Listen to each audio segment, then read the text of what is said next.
we will go through the 7-step process which we do in our class as a breath awareness and deep breathing. So this basically starts with, first step is we simply start by knowing the breaths. Okay, so this is the first step we do, and we want to really ground our awareness into the body. So all these things with knowledge, I hope you will give it more appreciation. You say you have to be grounded into the breath. If you're really floaty, going everywhere, you're not helping that prana, that energy to settle in and function as prana. So we have to settle.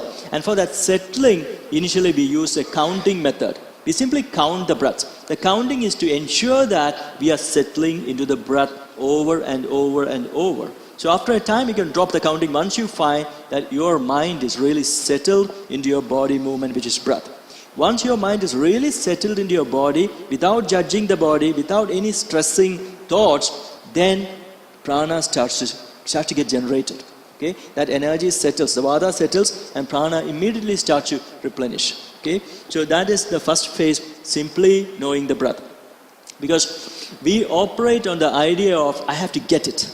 Okay? That attitude straight away triggers some of the stress hormones. Okay? So we first simply settle. So we don't simply sit and say, okay, deep breathing is good for you, nostril breathing is good for you. So in our mind we'll think, how deep should deep breathing be? Maybe I should inhale for 20 counts. Then that much more nitric oxide will come out. Okay? Maybe I can break the records. I can live forever. So these kind of thoughts will come, and straight away that getting it thing will come. And that we are straight away, the feedback loop of stress hormones are coming in. So first simply sit and knowing the breaths, appreciative knowing the breaths. And after that, we will start by analyzing the breath. So this is also coming by just knowing the experience of the breath and then looking for the information in the breath. So that's analyzing the breath. Okay? So it will bring about a deeper setting. You can't straight away analyze. Why? Because we'll start to judge. Okay? Straight away sit and analyze. My breath is short. My breath, I am not good. These kind of things will happen. So straight away don't analyze. You simply sit. And once you find that you're settling into that minimally reactive, minimally judgmental kind of knowing awareness, then you can go into analysis. Okay? So that will have a deeper ground. And only after that we will move into deep breathing. So you can use many techniques are there, like inhaling up and all those techniques like Kapalabhati. There are so many breathing techniques. But that will come after that settling has been done. Because otherwise all this is competition. Kapalabhati, how many seconds I can hold the breath. Every time there is a performance anxiety. We are, the critique, we only, we are never happy. So that is not conducive to the kind of settling we are talking about. And then the fifth step is the important letting go exhalations. Where you really look for any remnants, any patterns, that old thoughts again coming back, then you really connect to your face and really work on letting go. Through this letting go, HPA axis working on that stress feedback loop will really come down. Because now quite a lot of research is being done that HPA axis mediated cortisol production is found to be really coming down with sitting meditation practices. Okay? So that has been, you can Google it, it is there. Okay? They are finding it. Some studies that along with asanas it is much more.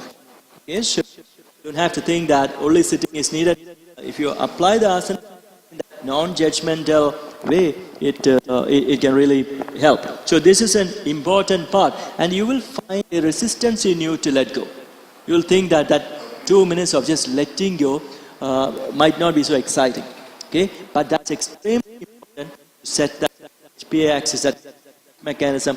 We are telling it, don't worry, everything is okay, everything is okay. And you let go. Any kind of emotional thought pattern still present, which brain might be sensing. So completely relaxing. Easy breathing, where you can really, so it's not an artificial thing. You can really, once you have let go, you can really open well. Okay, nothing is holding you, nothing is making you sticky with some thoughts or memories. Then you can really open. Okay, so that is the next breathing we do, and the heart opens. And after that, we are doing this particular breathing, which is, today you don't have to do Jyoti Mudra, but you will do the humming. Okay? So you'll just take a deep inhale, and as you exhale, you just hum. So, that's all. Okay, the sound. And certain studies show that humming, the nitric oxide being created in the nasal cavities goes double. So the humming, when we are giving sequences for people affected with sinusitis, I give them Brahmari. Okay? Because in sinuses, in those who have aggravated sinuses, the mucus somehow prevents that nitric oxide from secreted. Okay, but humming is found to somehow increase it so much that they still get the nitric oxide. Then that whole chambers get dilated, and that stuffiness goes. They can breathe after that. Okay, so these are the 7 techniques we do, and we can just do a quick one right now.